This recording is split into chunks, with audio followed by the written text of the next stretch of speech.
죽고 싶은 심정, 추석 대목 앞두고 농어민 망연자실. 비비님들, 이 소리는요 SBS 헤드라인 뉴스 제목입니다. 내일 모레면 추석입니다. 그런데 이번 추석은 이 헤드라인 뉴스처럼요 별거 아니네요. 세월이 갈수록 추석 명절은 점점 그 의미가 퇴색되어 갑니다. 다 아시겠지만 이번 추석은 더합니다. 고향에 가보아도 추석 같은 분위기는 없어진 지 아주 오래된 일이 아닙니까? 그것은 아마 첨단 과학시대에 밀려 전통 문화가 없어져 가고 그 시절 그때 살던 사람도 바뀌어서 그렇다고 인정할 수 있습니다. 이젠 그나마 남은 건 우리 베이비 부모들 뿐입니다. 그래서 비비님들이 오래오래 살아계셔야 우리의 추석 명절 전통 문화가 보존되어야 비비님들고 즐겁지 않으시겠습니까? 비비님들, 이런 끔찍한 상상도 해봅니다. 우리 베이비 부모가요 생명을 다하는 시절이 올 것 아니겠어요?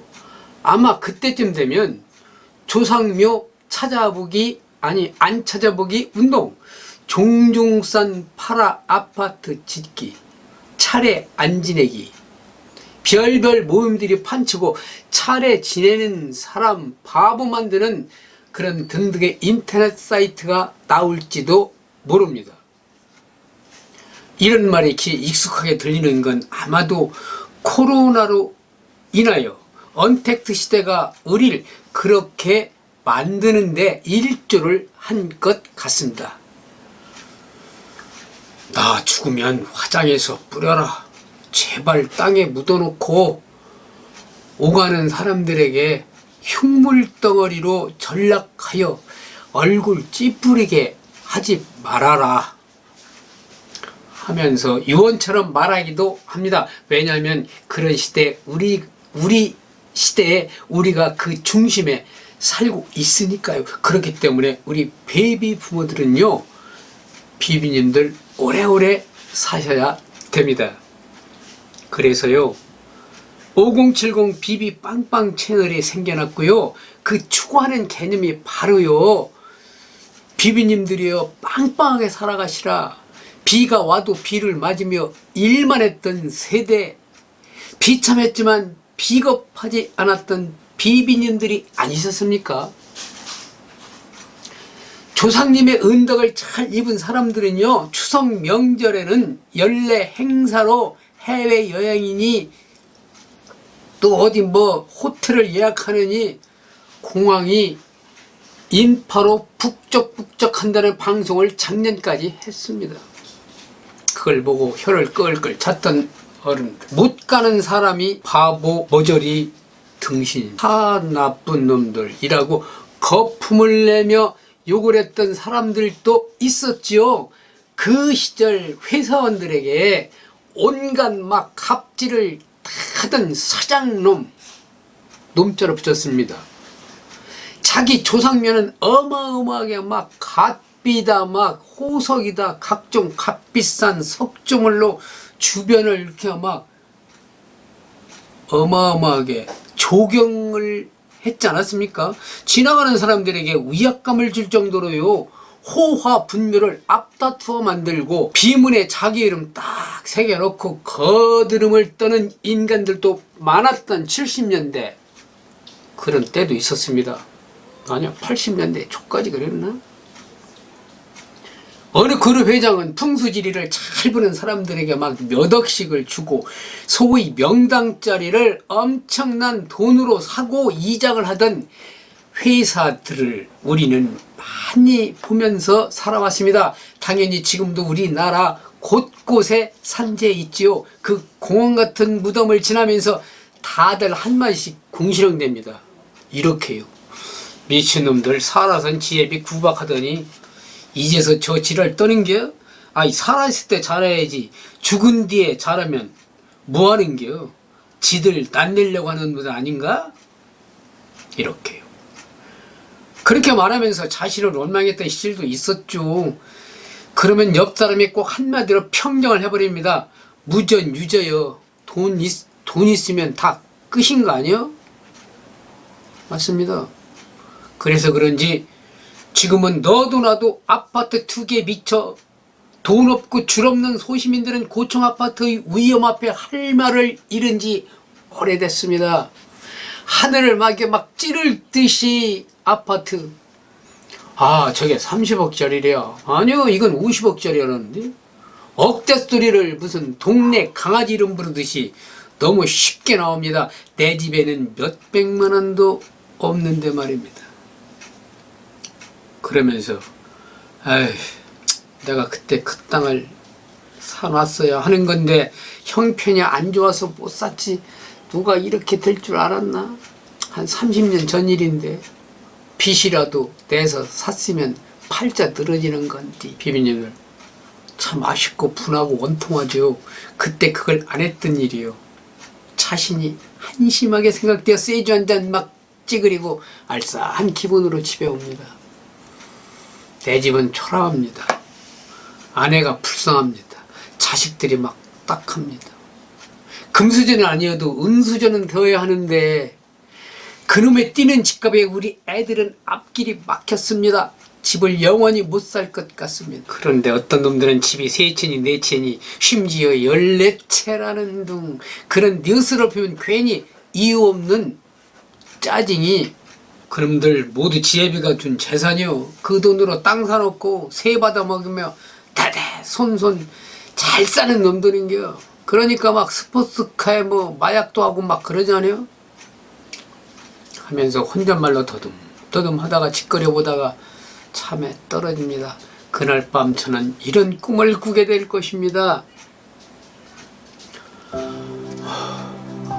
내 고향이 왔습니다. 어머니가 맨발로 뛰어나와 반깁니다. 부모님과 함께 사시는 형님과 형수님이 반겨줍니다.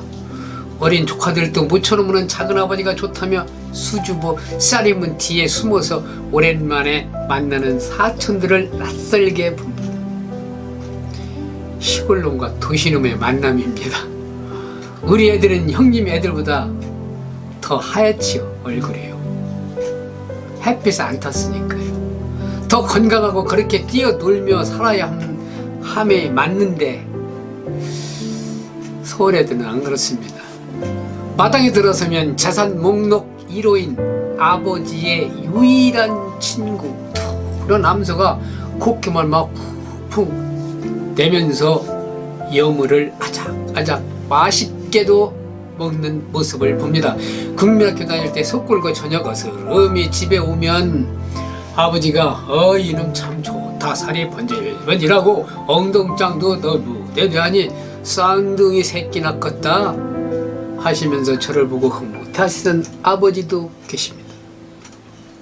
집안임에 울타리며 손볼 곳은 없는지 형님과 나는 집 수선에 들어갑니다.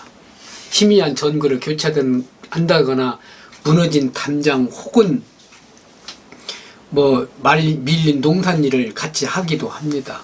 그러다가 짬이라도 달라치면 나는 얼른 도시 사는 내 아이들에게 시골 맛 좀 보여준다는 마음에서 뒷산으로 데리고 갑니다. 가는 길 옆엔 감나무에 열린 누런 감이 주렁주렁 달려 있습니다. 아직은 홍시가 아닙니다. 그러나 아버지는 그걸 따다가 차례에 올리겠다면 이미 우려놓았다고 합니다. 우려놓았다는 말 잘 모르실 거예요. 소금물에 타서 옮기고 이렇게 해갖고 떫은 맛을 없애는 그런 건데요. 아이들에겐 벌레 먹은 감 몇 개를 따줍니다. 벌레 먹은 걸 왜 주냐고요? 벌레 먹은 것이 먼저 빨갛게 익거든요. 상관없어요. 그 감을 따주니 맛있다고 아이들이 서로 먹잖아요.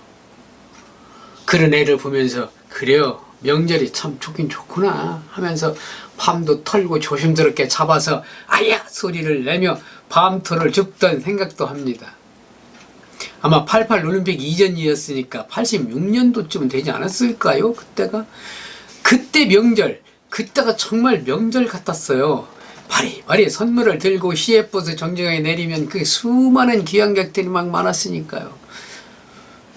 그날 밤, 열나흔날 밤 달빛이 유난히 하얀 열나흔 날 그때는 형수님이 흰 쌀가루를 반죽해서 말에 다 내려놓습니다. 송편 만들라고요. 온 식구들이 모여 송편을 빚기 시작합니다. 여자들은 잘도 만드는데 얼마 안 가서 남자들은 만들기 싫어가지고 막 이렇게 허리를 막 비틀비틀 막 구우고 점점 송편 모양이 막 커져요. 반죽을 빨리빨리 없애려고 막 그러는 거지. 그러려 치면 어머니가 한마디 하시죠. 이놈들아, 좀 작게 만들어. 반죽 모자르면 어쩐다니? 하시면서 제가 만든 송편을 보고 웃으십니다. 커도 너무 크고 모양도 찌그러지고 속도 꽉꽉 안 채우고 아이들은 돼지도 만들고 토끼도 모양도 만들고 그야말로 요즘 어린 꼬마들의 촬영놀이를 그때 이미 했나 봅니다. 그때 아버지께서 헛기침을 몇 번 하시면서 들어오십니다. 송편을 빙 둘러앉아 만들고 있는데 한마디 하십니다. 아, 저 문식이 아들은 돈을 많이 벌었나벼. 옷장사를 크게 한 모양인데 그게 그렇게 잘 되는겨? 차도 큰 놈 타고 왔대. 자가용. 그 자가용이 처음으로 이 동네에 들어온 것 같구만. 난 못 봤으니까. 부러운 듯이 말씀하시는 아버님의 그 말씀에 내 자신을 되돌아보고 서울 올라가면 더 정신 차려도 돈 벌어서 내년에는 나도 자가용 좀 몰고 와야지 하며 다짐을 해보는 추석날 저녁 풍경입니다. 이튿날 분변의 시외버스를 타고 서울로 오는 길 내내 나도 내년에는 자가용 한 대 살 수 있을까를 몇 번이고 다짐했지만 지금 생각하면 모두 공연불이었습니다. 비비님들, 그 시절 추석날 밤에 꾼 꿈이었습니다. 비비님들께서는 어떤 추억으로 추석을 맞으십니까? 다들 생각하시면 가슴이 먹먹하고 눈시울이 붉어지는 추억이 하나 둘쯤은 갖고 계시질 않으신가요? 나는 다시 일상으로 되돌아갑니다. 요즘 친구가 하는 과일 도매상에 가서 한낮을 배달해주는 일을 하고 있기에 나가야겠네요. 생각해보니 추석이 내일 모레네요. 저는 이번 추석에 못 내려가겠다고 형님께 전화라도 해야겠습니다. 이제는 돌아가신 부모님 산소에 가서 못난 아들 자가용 타고 왔다고 자랑 같자는 할 기회마저 이번 추석은 그것도 못하게 되었습니다. 잃어버린 추석? 제 말에 공감을 하셨다면 구독 버튼, 좋아요 버튼, 알람 버튼까지 눌러주시면 제가 힘이 생길 겁니다. 생애 처음으로 맞는 비대면 추석을 잘 보내시길 기도하겠습니다. 비비님들 추석 잘 쓰시고 또 뵙겠습니다. 네, 감사합니다.